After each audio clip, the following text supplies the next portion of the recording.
made it clear in this fiscal plan that our intention with our surplus is to effectively reinvest it back into the Heritage Savings Trust Fund to the level of investment earnings in the Heritage Savings Trust Fund. In previous years, effectively, we've used virtually all the earnings from the Heritage Savings Trust Fund, brought them back into general revenues. And so that fund has only grown by a CPI accelerator. And the first thing we'll do is stop robbing the Heritage Savings Trust Fund and reinvest those funds back into the Heritage Savings Trust Fund. I heard from Albertans during our budget consultations, and I was surprised the number of Albertans that talked about reinvesting again into that savings trust fund.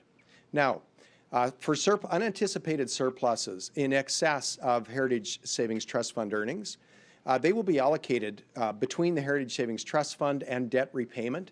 We're certainly working on building a plan right now for debt repayment. There's a lot of factors to consider there, including the government's cost of capital, including the timing of debt maturity, as well as our earnings potential in the Heritage Savings Trust Fund. I'll be interested in hearing from Albertans in terms of their priorities going forward.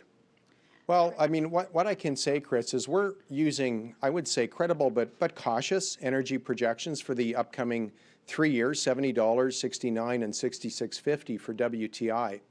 And what I can say confidently is we have a far more sustainable fiscal reality today than we had 4 years ago.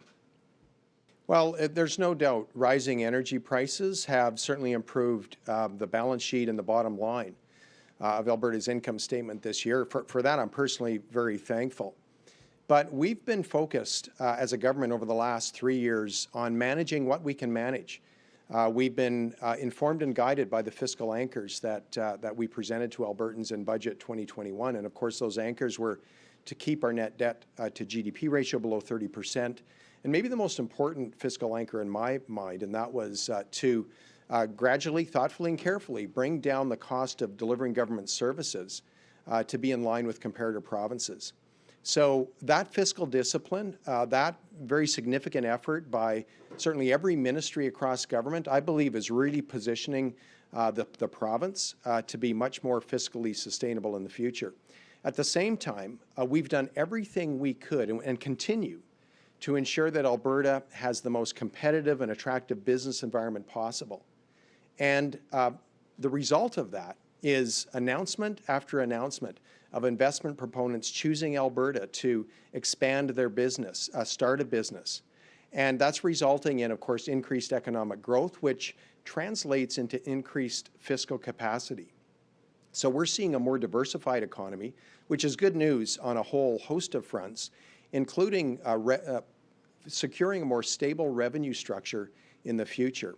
So yes, I mean, there's no doubt we're relying on the energy industry. It's a big part of the province's economy.